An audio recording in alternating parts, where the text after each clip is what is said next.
कलीसिया सताव के पल्ले में रहकर बड़ा हुआ है।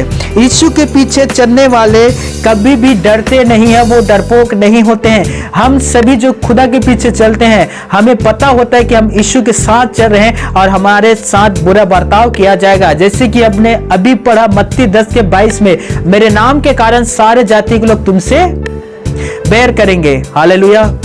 क्या कहा यीशु ने? सब लोग तुमसे बैर करेंगे। कौन कौन? भाई भाई के विरोध में हो जाएंगे, पिता पुत्र के खिलाफ हो जाएंगे, बच्चे अपने ही माता पिता को मरवा डालेंगे। किसके वजह से? यीशु पर विश्वास करने की वजह से। ये होगा, जो यीशु कहता है वो होकर ही रहता है। हालेलुया। सुनिएगा, कभी भी मैंने ये नहीं सुना है कि इस देश में मसीहियों के ऊपर खूब अत्याचार हुआ और मसीहियों का सर्वनाश हो गया, इतिहास मिट गया। अब इतिहास पढ़कर देखना, जहां जहां पर कठोर कानून आया, जहां जहां पर मसीहियों को रोकने की कोशिश किया, जहां जहां पर कलीसिया को तोड़ने की कोशिश किया, जैसे कि नाइजीरिया में अभी हो रहा है, जहां जहां पर यह तमाम कोशिश किया गया है, वहां परमेश्वर की काम सबसे अधिक होता है।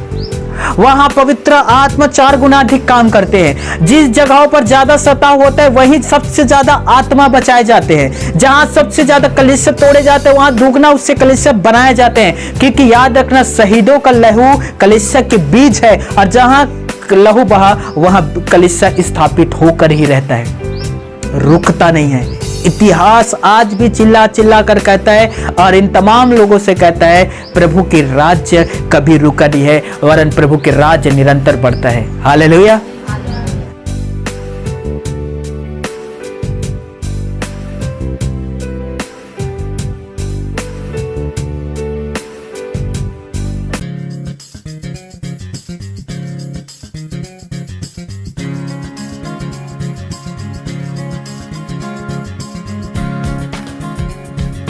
Praise the Lord. सभी को जय मसीह की। हम पवित्र शास्त्र से देखेंगे, आप सभी निकालिएगा मत्ती रचित सुसमाचार 10वां अध्याय और 16 आयत से लेकर हम 23 आयत तक देखेंगे। बाइबल बचाता है। हालेलुया। कितने विश्वास करते कि बाइबल बचाता है? चलिए, मैं वचन पढ़ने से पहले सच्ची बात बता रहा हूँ। एक प्रभु का दास था, आई थिंक 3-4 साल पहले टीवी पर, पेपर पर, सब जगह छपा था। आपने वो आर्टिकल पढ़ा होगा। उस सेवक का नाम याद नहीं आ रहा है मुझे, लेकिन सच्ची बात है। वो प्रार्थना करते हैं और एक द्वीप में जाना चाहता था प्रभु के वचन लेकर प्रचार करने के लिए। प्रभु ने अगुवाई दिया और वो उस द्वीप में गया प्रभु के वचन लेकर, बाइबल लेकर। वहाँ आदिवासी रहते थे और उन्हें यह पसंद नहीं था कि उनके बीच कोई अनजान व्यक्ति प्रवेश करे, उनके बीच आए।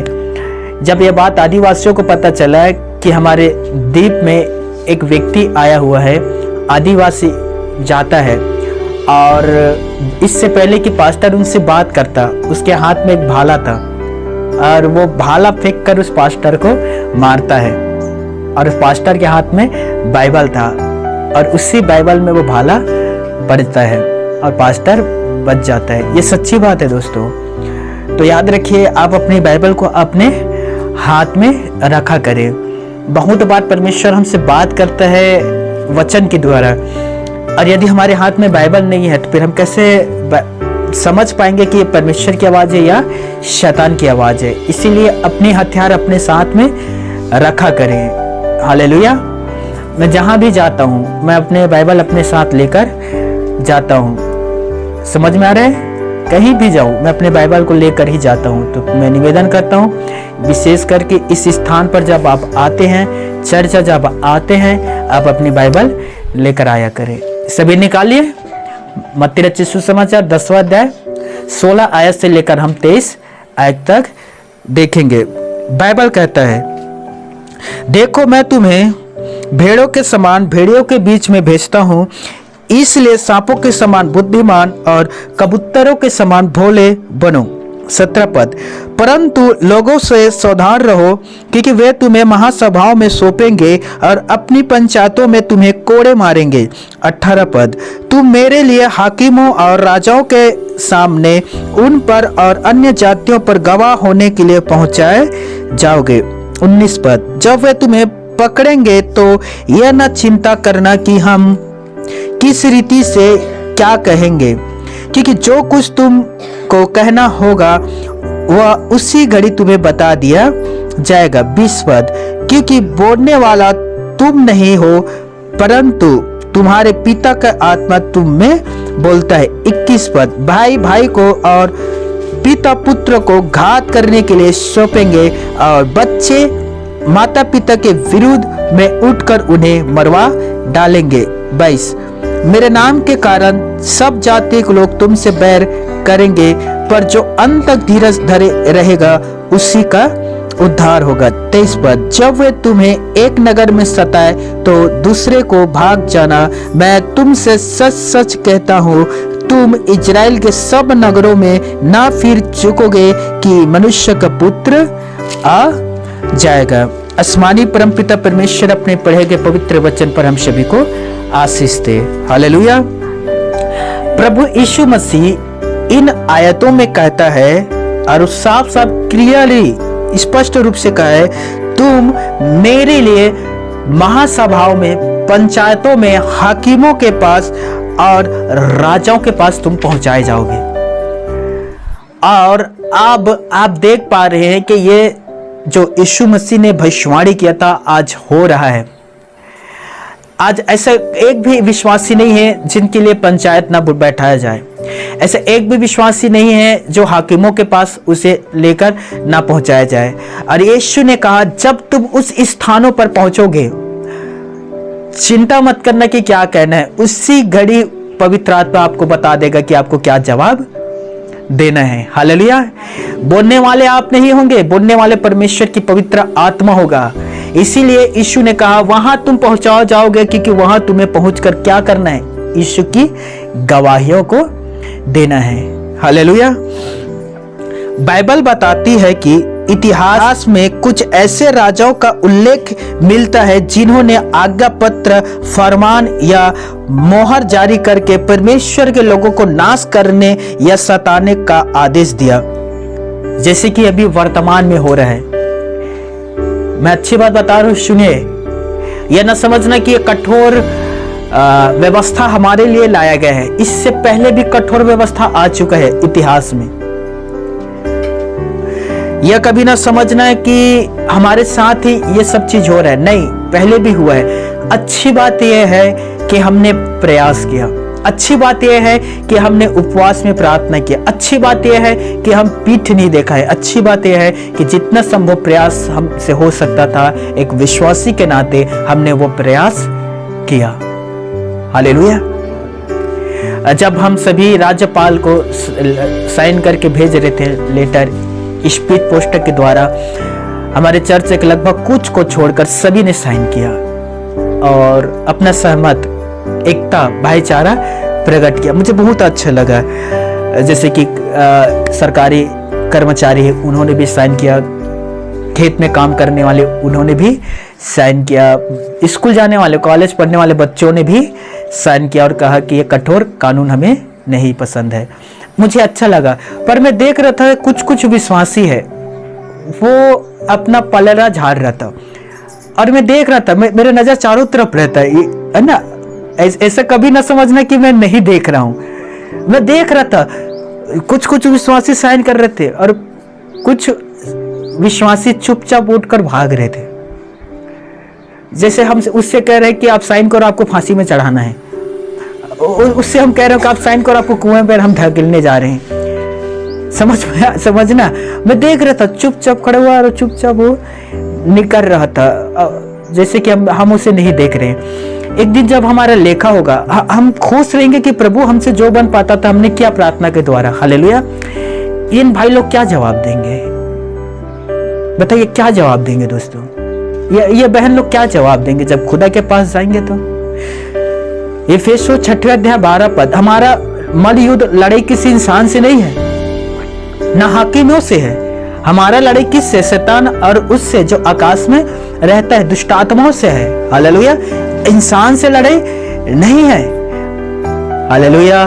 मेरी बात समझ पा रहे हो कि नहीं?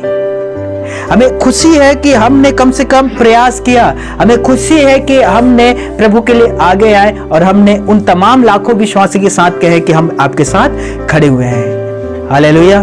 अब बड़े ध्यान से सुनिएगा, ऐसा घटना अभी नहीं, इतिहास में भी बहुत बार उल्लेख हो चुका है। बाइबल बताता है, सुनिएगा, इन तमाम विरोधियों के कारण प्रचार नहीं रुका। पहला घटना लिखते चले जाइएगा। पहला घटना, अब निर्गमन पहला अध्याय जब आप पढ़ते हैं, आप वहां पाएंगे कि इजरायलियों की संख्या लगातार बढ़ रहा था, विश्वासियों की संख्या लगातार बढ़ रहा था। तो वहां का जो राजा था, फिरौन, मिस्र का राजा था, उसने देखा कि हमसे कहीं अधिक इनकी जनसंख्या है। वर्तमान में आप देखिएगा, विश्वासी लगभग हर एक जगह आपको मिलेगा। विश्वासी कि जो जनसंख्या है तेजी से बढ़ रहा है। प्रभु यीशु के पीछे चलने वाले की संख्या बहुत तेजी से बढ़ रहा है। हर एक कुल, हर एक भाषा, हर एक जाति से आज आपको यीशु मसीह के ऊपर विश्वास करने वाले लोग मिल जाएंगे। और केवल बेमेतरा में ऐसा नहीं है कि प्रचार हो रहा है, हर एक जिला में प्रभु की प्रचार हो रहा है। हालेलुया। और उसके मानने वाले की जो जनसंख्या दिन प्रतिदिन तेजी से बढ़ते जा रहा है। उसी प्रकार से निर्गमन की पुस्तक में भी लिखा है कि विश्वासियों, इजरायलियों की जनसंख्या दिन प्रतिदिन बढ़ते जा रहा था। फिरौन राजा डर गया और सोचने लगा, यदि ऐसे ही इनके जनसंख्या बढ़ता जाएगा तो ये लोग गद्दी में बैठेंगे और राज्य करने लग जाएंगे। जबकि यीशु ने कहा था साफ साफ, मेरा राज्य इस पृथ्वी का नहीं है। वो यीशु इस पृथ्वी पर राज्य करने के लिए नहीं आया था। यीशु का राज्य कहाँ है? स्वर्ग की राज्य है। यीशु ने क्या कहा? मत्ती 4:17, मन फिराओ, स्वर्ग की राज्य निकट आ गया है। हालेलुया। तो जो फिरौन राजा था, उसका हाथ और पांव फूलने लग गया। उन्हें लगा कि हमारा जो राजगद्दी वो संकट में आ गया, क्योंकि विश्वासी की संख्या बढ़ रहा है। जैसे कि अभी वर्तमान में ये आप देखना, जो मंत्रीगण है वे लोग सोच रहे कि ऐसे में तो हम लोग हार जाएंगे, हमारा सत्ता चला जाएगा, हमारा सिंहासन चला जाएगा, जबकि हमें सिंहासन से कोई लेने देना नहीं है। सुनिएगा, मैं अच्छी बात कह रहा हूं। जब फिरौन को यह लगा कहीं मेरा सिंहासन ना चले जाए, उसने एक फरमान जारी किया, जैसे कि अभी हस्ताक्षर किया गया है। सुनिएगा, ये जुड़ा हुआ है, हाँ, ध्यान से सुनना। फिरौन राजा ने एक फरमान जारी किया, मोहर लगाया और कहा, इजरायलियों में, विश्वासियों में जिन जिन महिलाओं का बच्चा उत्पन्न होता है, लड़का होता है, उसे उसी पल पत्थर से मार देना। जो लड़का पैदा होता है उसे पत्थर में पटक कर उसके जान ले देना, और यदि लड़की पैदा होता है तो उसे ना मारना। और दो दाइयां जो बच्चा पैदा किया करते थे उस समय, उन्हें यह आज्ञा दिया गया कि जितने लड़का होगा उन सभी का तुम्हें मारना है, और लड़की है उसे रख देना है। और इजराइल, माफ करना, मिस्र का राजा फिरौन ने सोचा, ऐसे काम करके मैं इनकी जनसंख्याओं को रोक दूंगा। लेकिन बाइबल कहता है, जो जो फिरौन राजा इजराइलियों को तकलीफ देने की कोशिश किया, तो विश्वासी की जनसंख्या और बढ़ने लगा। हालेलुया। सोचिए कितना अद्भुत बात है। अब निर्गमन पहला अध्याय पढ़ना, जितने वे लोग उन्हें पीड़ा देते थे उतने परमेश्वर उन्हें बढ़ाता था। क्या सुसमाचार रुका? क्या विश्वासियों की कमी आने लगा? नहीं, बल्कि और विश्वासी बढ़ने लगा। कलीसिया सताव के पल्ले में रहकर बड़ा हुआ है। यीशु के पीछे चलने वाले कभी भी डरते नहीं है, वो डरपोक नहीं होते हैं। हम सभी जो खुदा के पीछे चलते हैं, हमें पता होता है कि हम यीशु के साथ चल रहे हैं और हमारे साथ बुरा बर्ताव किया जाएगा। जैसे कि हमने अभी पढ़ा मत्ती 10:22 में, मेरे नाम के कारण सारे जाति के लोग तुमसे बैर करेंगे। हालेलुया। क्या कहा यीशु ने? सब लोग तुमसे बैर करेंगे। कौन कौन? भाई भाई के विरोध में हो जाएंगे, पिता पुत्र के खिलाफ हो जाएंगे, बच्चे अपने ही माता पिता को मरवा डालेंगे। किसके वजह से? यीशु पर विश्वास करने की वजह से। ये होगा, जो यीशु कहता है वो होकर ही रहता है। हालेलुया। सुनिएगा, कभी भी मैंने ये नहीं सुना है कि ये इस देश में मत्स्यों के ऊपर खूब अत्याचार हुआ और मत्स्यों का सर्वनाश हो गया, इतिहास मिट गया। अब इतिहास पढ़कर देखना, जहां जहां पर कठोर कानून आया, जहां जहां पर मत्स्यों को रोकने की कोशिश किया, जहां जहां पर कलेशों को तोड़ने की कोशिश किया, जैसे कि नाइजीरिया में अभी हो रहा है, जहां जहां पर यह तमाम कोशिश किया गया है, वहां परमेश्वर की काम सबसे अधिक होता है। वहां पवित्र आत्मा 4 गुना अधिक काम करते हैं। जिस जगहों पर ज्यादा सताव होता है वहीं सबसे ज्यादा आत्मा बचाए जाते हैं। जहां सबसे ज्यादा कलीसिया तोड़े जाते हैं वहां दुगना उससे कलीसिया बनाए जाते हैं, क्योंकि याद रखना, शहीदों का लहू कलीसिया के बीज है, और जहां लहू बहा वहां कलीसिया स्थापित होकर ही रहता है, रुकता नहीं है। इतिहास आज भी चिल्ला चिल्ला कर कहता है और इन तमाम लोगों से कहता है, प्रभु की राज्य कभी रुका नहीं है, वरन प्रभु के राज्य निरंतर बढ़ता है। Hallelujah, hallelujah. दूसरी घटना बड़े ध्यान से सुनना, कितने लोग हैं जो यहाँ एस्तर की पुस्तक पढ़े? एस्तर की पुस्तक, चलिए बाकी लोग भी पढ़िएगा, जाकर पढ़िएगा, बहुत अच्छी घटना है। बाइबल कहता है एक सेनापति था और उस सेनापति का नाम था हामान, और राजा ने इसे अधिकार दिया था, मुख्य सेनापति बनाया था। अभी की तुलना में आप किसी भी मंत्री को कल्पना करके सोच सकते हैं, हम नाम नहीं ले सकते कुछ प्राइवेसी की वजह से पर ये जुड़ा हुआ है, समझ में आ रहा है। तो सिरयास राजा था, हामान सेनापति था, और हामान सेनापति के सामने सारे लोग झुककर उसे धन्यवाद करते थे, झुकते थे। जैसे कि आज भी बहुत सारे विश्वासी को आप देखना मंत्रियों के सामने जाकर पैर में गिर जाते हैं और कहते हैं इसे पकड़ कर रखो, बुरा वक्त में काम आएगा, और वही बुरा वक्त में लात मारता है, काम नहीं आता, वही लात मारता है। किसी व्यक्ति ने कहा घोड़े के पीछे और पैसे वालों के आगे कभी नहीं चलना चाहिए, क्योंकि कभी भी ये लोग लात मार सकते हैं, समझ रहे हो ना।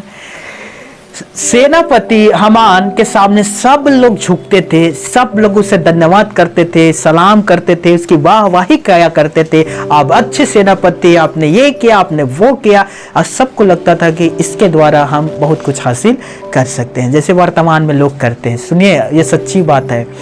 लेकिन वही एक विश्वासी था जिसका नाम था मोदेक, वो विश्वासी था।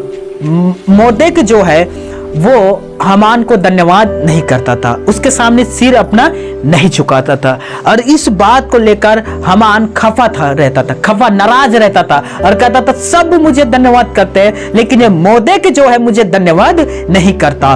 और पता है, उसने राजा के पास गया और कहा कि हमें तमाम यहूदियों को मारना चाहिए, आप साइन करो, मुहर लगाओ और फरमान जारी करो कि हमें तमाम यहूदियों को मारना है।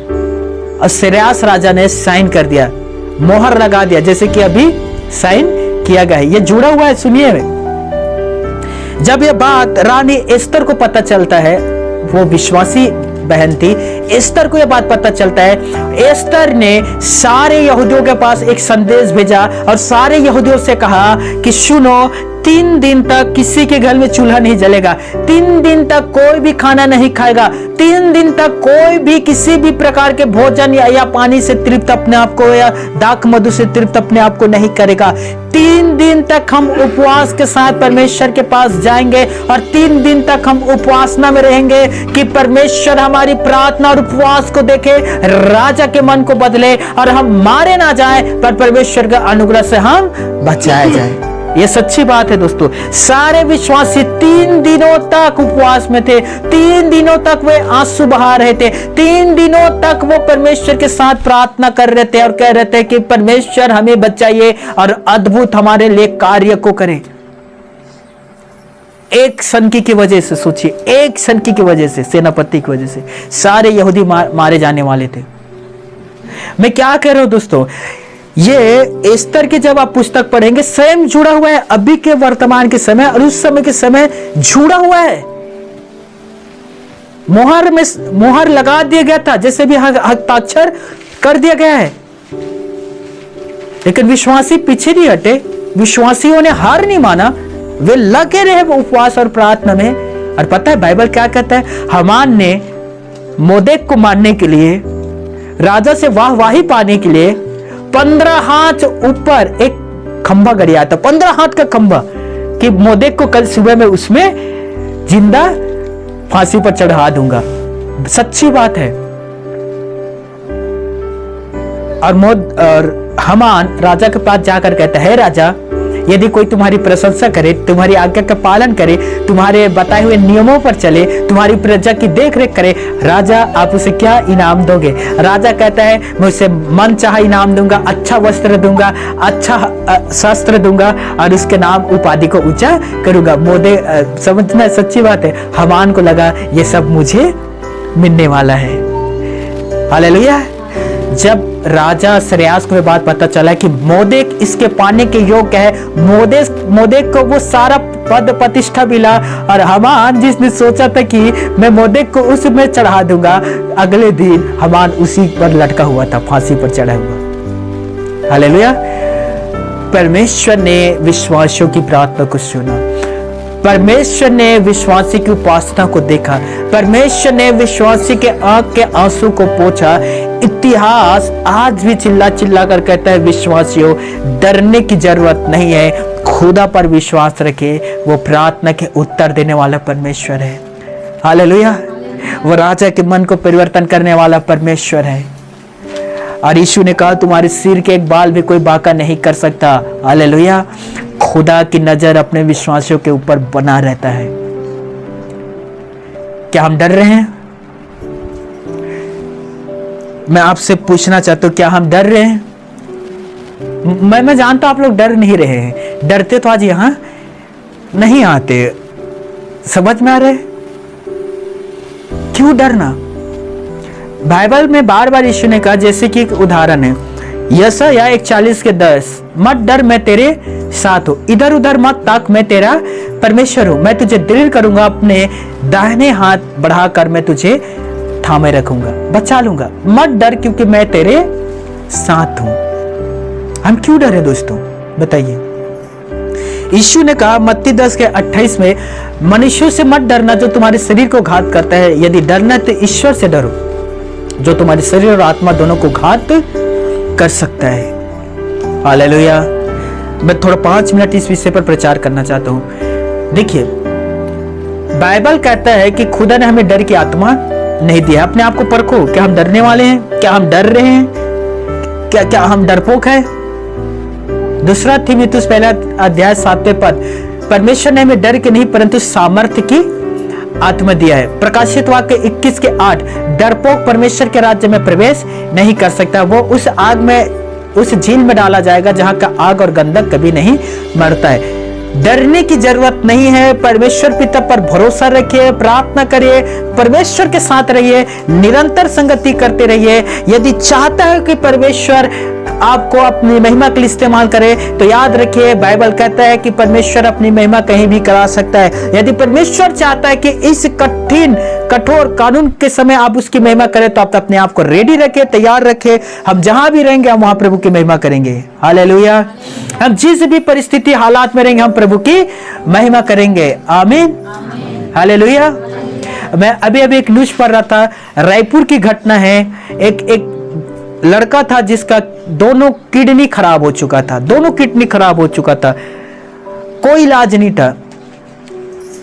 जब उसके पिता को यह बात पता चला कि मेरा बेटा का दोनों किडनी खराब हो चुका है, पिता ने कहा मैं अपना एक किडनी दे दूंगा। यह सच्ची बात है। डॉक्टरों के पास गया, सर्जरी होने वाला था, सर्जरी के समय आया, सर्जरी होता है और पिता की वजह से बेटा आज भी जीवित है। अपना किडनी बेटे को दिया, ट्रांसप्लांट हुआ, मैच हुआ और आज भी उसका बेटा जीवित है। हालेलुया। हमारे पिता परमेश्वर ने हमसे ऐसा प्रेम किया, यीशु मसीह को हमारे लिए दे दिया। दोस्तों, यदि यीशु मसीह के लिए हमें थोड़ा भी दुख उठाना पड़ता है, खुशी खुशी मुझे वो दुख स्वीकार है। आमीन। खुशी खुशी मुझे वो यातना स्वीकार है। यदि यीशु मसीह ईश्वर होने के बावजूद मेरे लिए अपने आप को क्रूस में चढ़ा दिया गया, तो मेरे द्वारा थोड़ा सा यदि दुख उठा लिया जाता है तो यीशु से बढ़कर नहीं हो सकता। आमीन। हालेलुया। अब आगे ध्यान से सुनिएगा। तीसरी घटना दानियल के पुस्तक हमें बताता है, नाबूकदनेस्सर राजा ने दानियल और उनके तमाम कौम विश्वासियों से कहा कि सारे विश्वासी मेरे बनाए हुए मूर्ति के सामने गिरकर धन्यवाद करेगा, मूर्ति की पूजा करेगा, मूर्ति की उपासना करेगा और मूर्ति के अलावा किसी दूसरे की उपासना नहीं करेगा। जैसे कि वर्तमान के अभी बनाए हुए कानून कहता है कि आप किसी भी प्रथा का इंकार नहीं कर सकते, आपको हर एक प्रथा को मानना पड़ेगा। समझना, मैं अच्छी बात कह रहा हूं, हर एक प्रथा को आपको मानना पड़ेगा। मान लीजिए सरकार कहता है मूर्ति पूजा करो, तो सरकार के अनुसार आपको वो मूर्ति पूजा करना पड़ेगा। अभी और दानियल के समय घटना जुड़ा हुआ है, समझिएगा। यदि ऐसा है तो फिर सती प्रथा को भी मानना पड़ेगा आपको, वो भी तो था ना, उसके अनुसार मानना पड़ेगा। पायलटों को गंगा जी में विसर्जन करना पड़ेगा, ये होता था। नर बलि मादा बलि पहले चढ़ाते थे, अब भी चढ़ाना पड़ेगा। क्या यह जायज है? क्या यह सही है? बताइए। मूला कर्म, महिलाओं को स्तन ढकना पड़ता था तो टैक्स पटाना पड़ता था, टैक्स नहीं तो आप अपने स्तन नहीं ढक सकते, आपको ऊपर रहना है, जो होता था। ये क्या सही है? लड़कियों को शिक्षा की व्यवस्था नहीं था। ढोल गंवार शूद्र पशु नारी सकल ताड़ना के अधिकारी, जो शूद्र है वो शिक्षा ग्रहण नहीं कर सकता था, महिला है वो मार खाने के लिए बना है, दलित है वो कभी स्कूल कॉलेज नहीं जा सकता था। मैं पढ़ा हूं, मैं उसमें नहीं जाना चाहता, पर मैं पढ़ा हूं इतिहास, मैं पढ़ा हूं ग्रंथ। तो क्या ये जायज है कि हम इन प्रथाओं को मानना फिर से शुरू कर दें? जैसे कि दानियल के समय लाया गया था प्रथा। नाबूकदनेस्सर राजा ने 60 हाथ लंबा 6 हाथ चौड़ा एक मूर्ति बनाया सोना का, और सारे गांव में ये सुनाया गया और कहा गया यदि कोई भी व्यक्ति राजा के बनाए हुए सोने की मूर्ति को गिरकर पूजा नहीं करेगा, वो आग के भट्ठे में डाल दिया जाएगा। ये फरमान जारी हुआ, मुहर लगा, साइन राजा का था, देश में लागू कर दिया गया। अब वहां विश्वासी भी था। अब सोचिए वो उस विश्वासी के वहां विचार क्या आया होगा। उस विश्वासी ने भी तो राजा का फरमान सुना था ना। अब उसने हमारे जैसे क्या सोचा होगा? क्या हमारा परमेश्वर बदल गया? क्या दानियल के खुदा हमारा खुदा नहीं है? सुनिए, मैं अच्छी बात कह रहा हूं, अभी भी ये फरमान लाया गया है। तो क्या हम उन प्रथाओं को मानना शुरू कर दे? क्या हम अपने सिर ईश्वर के अलावा दूसरे के सामने झुकाना शुरू कर दे? क्या हम ईश्वर के अलावा दूसरों को धन्यवाद करना शुरू कर दे? ये जुड़ा हुआ है, मैं इसीलिए आज आपको बता रहा हूं। इन प्रचार को कान खोलकर सुनिए। जब ये बात सदरक मसीह अबेदनगो और दानियल के बाद ये बात पहुंचा कि राजा ने फरमान जारी किया है, जबकि जो दानियल था ना वो मुख्यमंत्री था, उसका बड़ा पद था और राजा के साथ उठा बैठा करता था, राजा के प्रिय था दानियल। चाहता तो दानियल राजा को खुश कर सकता था उसकी आज्ञा का पालन करके, जैसे आज बहुत सारे विश्वासी लोग करते हैं। पूजा करते हैं गोपनीय तरीके से कि पास्टर ना जाने, पूजा करते गोपनीय तरीके से कि विश्वासियों को पता ना चले। अरे मूर्खों, ईश्वर तो देख रहा है आपको। ईश्वर की नजर से आप कैसे बचोगे? भजनकार कहता है कि हे यीशु, हे खुदा, मैं तेरे आत्मा से भगकर कहां जाऊं? आकाश में चढ़ता हूं, वहां भी तू है, पृथ्वी पर भी तू है, अधोलोक में भी तेरा चलता है, मैं तेरे आत्मा से भगकर कहां जाऊं? अब कहां जाओगे परमेश्वर की नजर से बचकर? दोस्तों बताइए, ऐसा कौन सी स्थान है जहां परमेश्वर की नजर ना रहता हो? बताओ। दानियल छोटा मोटा पद में नहीं था, वो मुख्यमंत्री था। पढ़ लेना दानियल की पुस्तक जब ये फरमान जारी किया गया। लेकिन बाइबल कहता है कि दानियल, उनके दोस्त विश्वासियों ने प्रार्थना किया जैसे वे लोग प्रार्थना करते थे, आराधना किया जैसे वे लोग आराधना किया करते थे, और दिन में 3 बार दानियल प्रार्थना किया करता था। यरूशलेम की ओर मुंह करके वो निरंतर वो प्रार्थना को करता था। वो मूर्ति के सामने सिर नहीं झुकाया, वो मूर्ति को धन्यवाद नहीं किया, उसने अपना सिर केवल और केवल परम पिता परमेश्वर के सामने झुकाया, केवल और केवल परम पिता परमेश्वर को धन्यवाद किया। जो उसका रीति था उस रीति को उसने पूरा किया। हालेलुया। अब कुछ लोगों ने जाकर ये बात राजा को बताया, नबूकदनेस्सर को, और कहा कि दानियेल और उनके दोस्तों ने आपकी बनाई हुई सोने की मूर्ति को धन्यवाद नहीं किया, बाकी सब ने किया, बस वे लोग ने धन्यवाद नहीं किया। राजा ने अपने पास बुलाया, राजा ने उनसे कहा एक आखिरी मौका देता हूं, अभी इसी पल तुम मूर्ति को गिरकर धन्यवाद करो, वरन तुम्हें देखता हूं कि तुम्हें कौन है जो मेरे हाथ से बचा सकता है। चैलेंज था दानियेल के लिए, और राजा आग बबूला था, क्रोध में था, और कहा देखता हूं कौन है जो तुम्हें मेरे हाथ से बचा सकता है, कौन है जो तुम्हें मेरे हाथ से छोड़ा सकता है। तब सदरक मेशक अबेदनगो ने कहा, हे राजा सुन, जिसकी हम उपासना करते हैं, जिस पर हम विश्वास करते हैं, वो तेरे हाथ से भी बचा सकता है और आग के भट्टे से भी हमें बचा सकता है। और वो धन्यवाद नहीं किया दोस्तों, मूर्ति के सामने नहीं झुका, वो केवल परमेश्वर के सामने झुका, राजा के सामने नहीं झुका, परमेश्वर के सामने झुका, राजा की आज्ञा के सामने नहीं झुका, परमेश्वर के सामने झुका। हालेलुया। पता है बाइबल क्या कहता है? जब विश्वासियों ने कहा खुदा हमें आग के भट्टे से भी बचा सकता है और तेरे हाथ से भी छोड़ा सकता है, तो पृथ्वी का राजा है, वो तो स्वर्ग का राजा है। आमीन। बाइबल कहता है जैसे ही राजा ने ये सुना, उसका जो चेहरा था वो बदल गया, उसके चेहरे से क्रोध, नफरत, ईर्ष्या, आग उबलने लगा।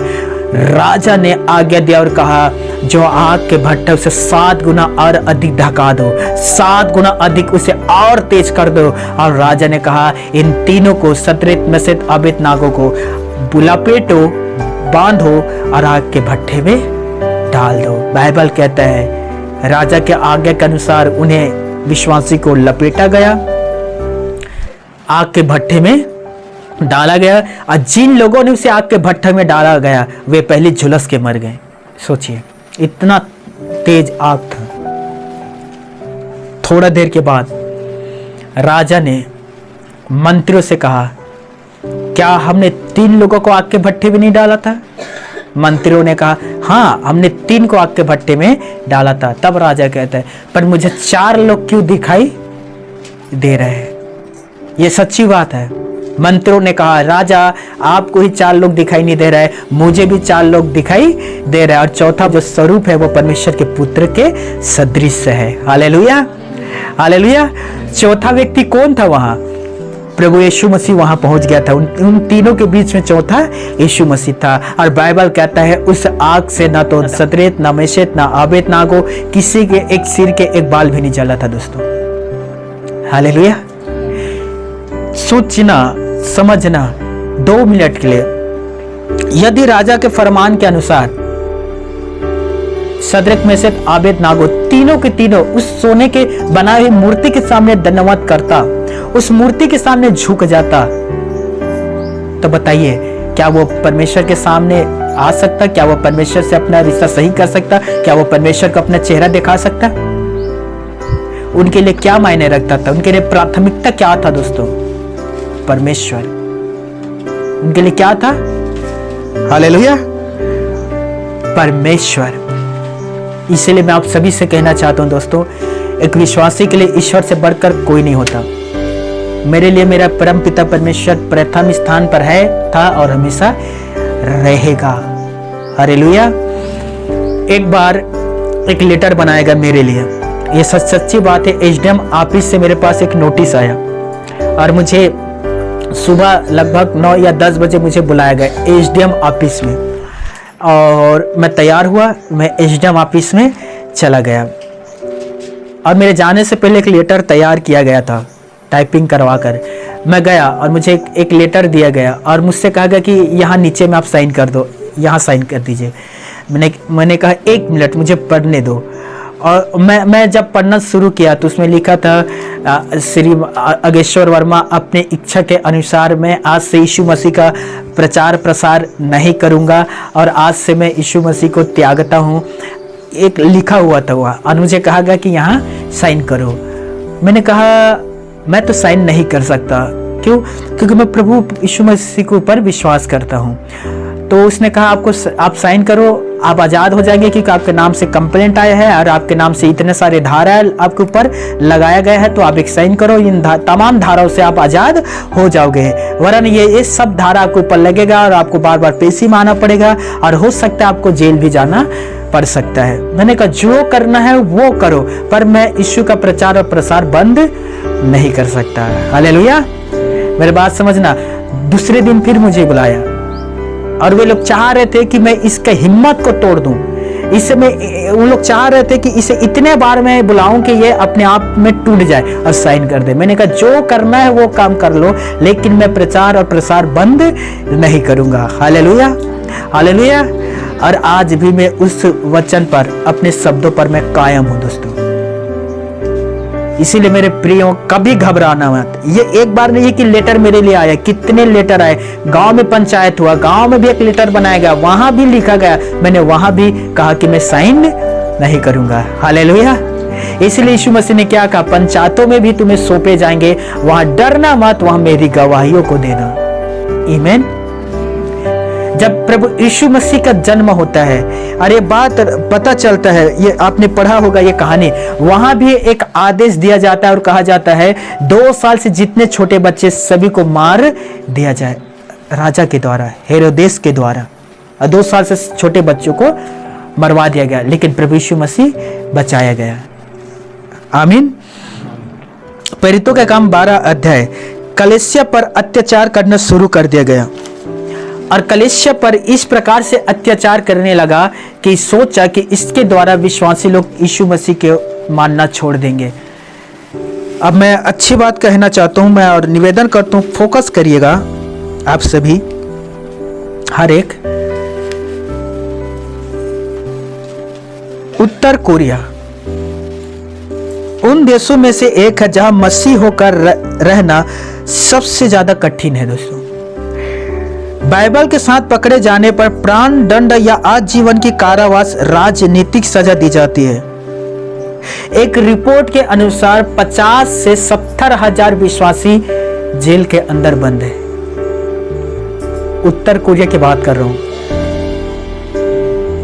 वहां विश्वासी और एक दिन पास्टरों से कहा गया, राजा के द्वारा, वहां के जो प्रधानमंत्री है, नाम नहीं लूंगा, आप जानते हैं, तमाम पादरी पास्टरों को बुलाया गया, विश्वासी को बुलाया गया और उसने कहा कि मैं यहाँ का ईश्वर हूँ, मेरी तुम्हें उपासना करना होगा, मेरे फोटो रखकर तुम्हें पूजा प्रतिष्ठा करना होगा।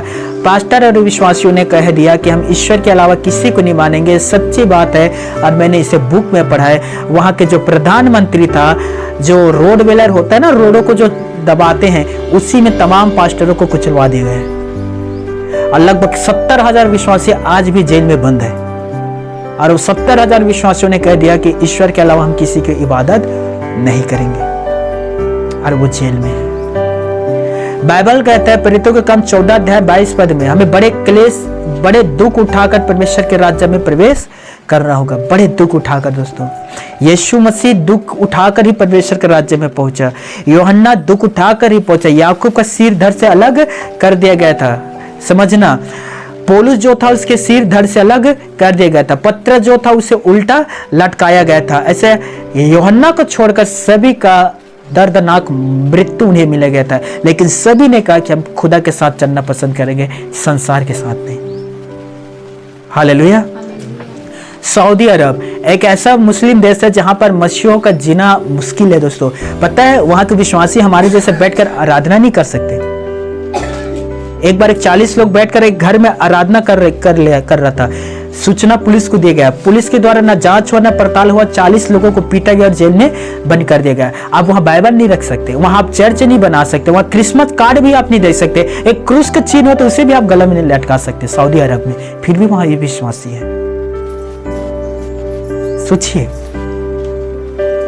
मैं और बता रहा हूं, सुनिए। आप पाकिस्तान देश जानते हैं? हाँ, जानते हैं ना? वहां हमसे भी ज्यादा कठोर कानून है, भारत देश से भी ज्यादा। पता है वहां क्या होता है? यदि कोई पड़ोसी किसी नफरत करता है और वो मसीह विश्वासी है, तो उसके ऊपर इस निंदा का आरोप लगाया जाता है और इस निंदा के आरोप में आजीवन कारावास या आपको फांसी में चढ़ाया जाएगा। कठोर कानून है।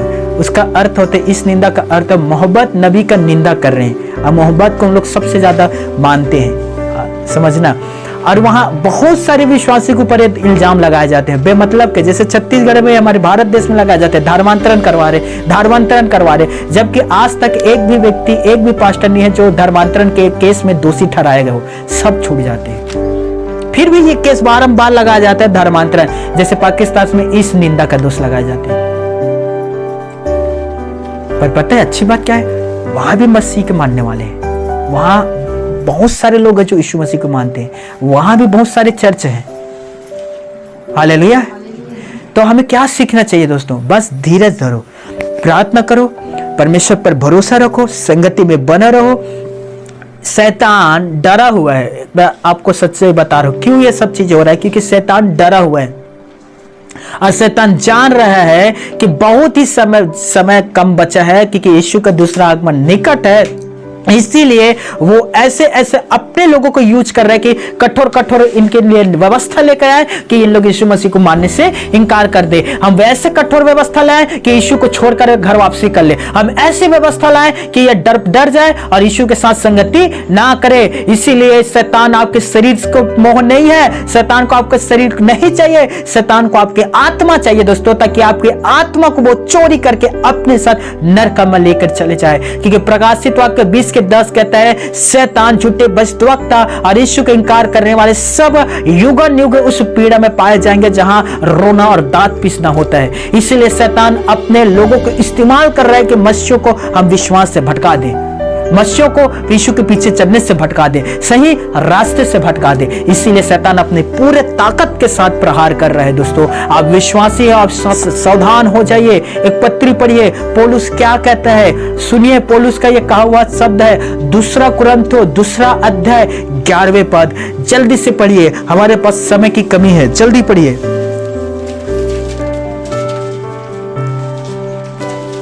हाँ, 2 कुरिन्थियों 2 अध्याय 11वें पद। कि शैतान का दांव हम पर ना चले,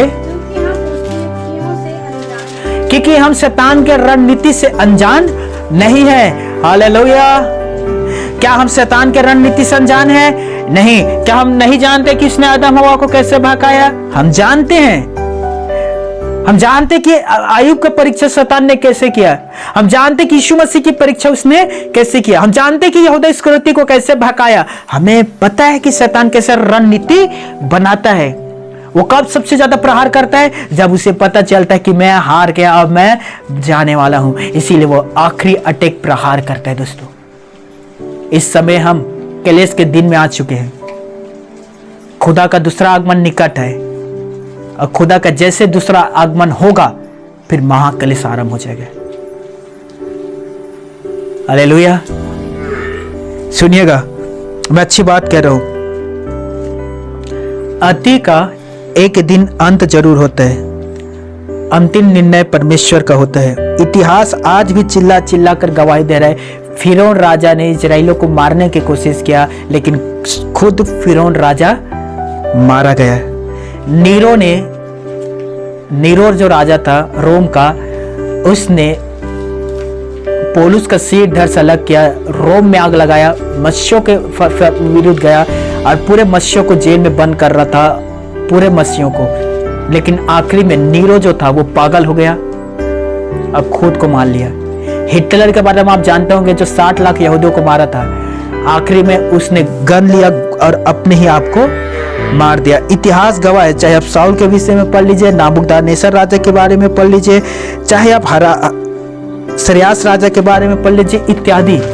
जितनों ने अपने आप को हिटलर के जैसे बनाने की कोशिश किया, अति करने की कोशिश किया, उनका अंत हुआ है दोस्तों। हालेलुया। बड़े ध्यान से सुनिएगा। परमेश्वर के लोगों के विरुद्ध कई बार आदेश जारी हुआ, लेकिन हर बार परमेश्वर ने अपने लोगों की रक्षा की है और वो करता रहेगा। मैं आप सबसे निवेदन करता हूं, घबराने की जरूरत नहीं है, पैनिक होने की जरूरत नहीं है। हम विश्वासी हैं, ऐसा पहले भी हम हैंडल कर चुके हैं। बहुत सारे विश्वासियों ने भी ये सब चीज मैनेज कर चुका है, हम भी ये करना सीख जाएंगे। Hallelujah, hallelujah. इसीलिए हमें घबराना नहीं है और पीछे हटना नहीं है दोस्तों। जब भी विरोध आपके घर की द्वारी पर आता है, उसका सामना करिए। मैं तो कहता हूँ उसका स्वागत करिए। आप लोग सोच रहे होंगे कैसे स्वागत करेंगे भैया, घर की द्वारी पर आ गया है। तो मैं इसलिए कह रहा हूँ कि उसकी स्वागत करिए, क्योंकि जब वो आपके घर की द्वारी पर आता है, प्रभु आपको खड़ा करता है कि उन्हें आप बताओ कि आप यीशु मसीह के ऊपर विश्वास करते हो। हालेलुया। उन्हें बताओ कि यीशु से आप क्यों प्रेम करते हो। उन्हें बताओ कि आप चर्च में जाकर प्रार्थना क्यों करते हो। उन्हें बताओ कि आपको प्रभु के पीछे चलने से क्या आत्मिक शांति मिला है। हालेलुया। आप उन्हें बताइए ना दोस्तों। अभी जब धरना हो रहा था नया रायपुर में, मैं कितने सारे विश्वासी के इंटरव्यू ले रहा था। कितने विश्वासी आगे आकर गवाही दे रहे थे, मैं साहू समाज से हूँ, मैं वर्मा हूँ, मैं गौड़ हूँ, मैं आदिवासी हूँ। सब गवाही दे रहे थे, बोल रहे थे कि यीशु ने हमारे जीवन बदला, हमें शांति दिया, हमें सुकून दिया, मुक्ति दिया, हम प्रभु पीछे चलते। मैं एक बोल रहा था मैं कैंसर से मरने वाला था, यीशु के पास गया और यीशु ने मुझे बचाया। हालेलुया। एक ने कहा कि मैं शराब पीता था, शराब पीकर कभी नाली में पड़ा रहता था, कभी घुरुआ में पड़ा रहता था, कभी कूड़ेदान में पड़ा रहता था। प्रभु के पास आया और उस कूड़ेदान से मुझे बाहर निकाला। हालेलुया। अनगिनत गवाहियां। मैं बहुत खुश था कि चलो इस विधायक को लाने के लिए लाया है, इसके द्वारा इतने सारे विश्वासी तो एकजुट हुए, इतने सारी गवाही तो दे रहे हैं। अब देखना न्यूज में वही चल रहा है, पेपर में वही आ रहा है। हालेलुया। गवाही का खदान आ गया है दोस्तों। घर एक को मैं देख रहा हूं आगे आकर गवाहियां दे रहे हैं। तो जब भी विरोध आपके घर के द्वार के पास आता है, आप भी उस द्वार पर खड़ा होए और क्या करें? गवाहियां दे। हालेलुया। अब सुनिए, जिसने दानियल को बचाया है, जिसने इजराइलियों को बचाया है, जिसने यहूदियों को बचाया है, वो हमें भी बचाएगा दोस्तों। वो हमारा हाथ नहीं छोड़ेगा, वो हमें भी बचाएगा। लेकिन अच्छी बात क्या है पता है? समय नहीं है। प्रकाशित वाक्य कहता है एक बड़ी आंधी आता है, जैसे कि अभी आने वाला है। एक बड़ी आंधी आता है, पेड़ में बहुत सारे फल रहते हैं, आप देखते हैं ना। बड़ी आंधी आता है और बहुत सारे जो फल होते हैं वो टूटकर गिर जाते हैं। और कौन फल टूटकर गिरता है? जो कमजोर होता है। कौन टूटकर गिरता है? जो पेड़ के साथ अच्छा मजबूती रिश्ता बनाकर नहीं रखता। हर एक पेड़ का फल नहीं टूटकर गिरता, कच्ची फल जो है टूटकर अधिक आंधी आने से गिर जाता है। ये प्रकाशित वाक्य में लिखा, 6वें अध्याय में लिखा ये बात। लेकिन जो मजबूती के साथ पेड़ से जुड़ा रहता है वो फल टूटकर नहीं गिरता। मैं ये बात इसलिए कह रहा हूं, आप प्रभु के साथ कैसे जुड़े हैं? आपका खुदा के साथ कितना गहरा संबंध है? कितना गहरा दोस्तों? कितना गहरा आप परमेश्वर से प्यार करते हैं? क्या एक छोटी से आंधी से आप टूटकर गिर सकते हो? यीशु ने कहा मैं दाख लाता हूं, तुम डाली हो, तुम मुझ में बने रहो, मैं तुम में बना रहूंगा, तो तुम जो कुछ चाहो वो कर सकते हो। कितना हम परमेश्वर से प्रेम करते हैं और कितना गहरा प्रेम करते हैं और कब कैसे जुड़े हुए हैं। क्या छोटा से आंधी हमें प्रभु से अलग कर सकता है? क्या छोटा सा कठोर कानून हमें परमेश्वर से अलग कर सकता है? कितना प्रेम करते हैं दोस्तों, बताइए। हालेलुया। दूसरा कुरिन्थियों 5वें अध्याय में पौलुस ने कहा, मसीह जिससे मैं प्रेम करता हूं, मसीह जो मुझसे प्रेम करता है, मेरे लिए अपने आप को क्रूस में चढ़ा दिया, आगे से मैं उसके लिए जीऊंगा जो मेरे लिए मारा गया है। यदि आप प्रभु से गहरा प्रेम करते हैं, आप उससे गहरा संबंध रखते हैं दोस्तों, प्रभु के लिए जीवन को व्यतीत करें, प्रभु के साथ रहे। हालेलुया। हम एक गीत गाते हैं ना, दुख से भरे ये दिन। हालेलुया। क्या, कौन सा गीत है ये? दुख से भरे ये दिन बीत जाएंगे, हर पल हम यीशु के संग आनंद। बहुत सुंदर गीत है दोस्तों। ये पल बहुत जल्दी बीत जाएगा और हम प्रभु के साथ आनंद मनाएंगे। Hallelujah, hallelujah. तो तो मैं आप सबको होमवर्क दे रहा हूँ, प्लीज पढ़िएगा आप। निर्गमन आप पहला दूसरा अध्याय पढ़ लीजिएगा। प्रभु ने इजराइलियों को कैसे अद्भुत रीति से बचाया। एस्तर की पुस्तक आप पढ़िएगा, तीसरा अध्याय से आप पढ़ सकते हैं, आपको मिल जाएगा। शामुएल के पहला पुस्तक आप पढ़िएगा कि दाऊद को बार बार साउल राजा मानना चाहता था, फरमान जारी किया था, लेकिन दाऊद को परमेश्वर के द्वारा बचाया गया। मत्ती रचित सुसमाचार दूसरा अध्याय आप पढ़ लीजिएगा, देखना कि कैसे यीशु मसीह को बचाया गया जब वो छोटा बालक था। प्रेरितों के काम 12 अध्याय अब स्टडी करना, वहां से कलीसिया के ऊपर अटैक होना शुरू किया। मैं फिर से कह रहा हूँ, जब जब कलीसिया के ऊपर अटैक हुआ है, जब जब कलीसिया को सताया गया है, उतने तेजी से कलीसिया और बढ़ा गए हैं। हालेलुया। इसीलिए विश्वासियों मैं सबसे निवेदन करता हूँ, प्रभु के साथ धीरज बनाए रखिए, प्रभु के साथ रहिए, प्रभु अपना कार्य करना जानता है। आमीन।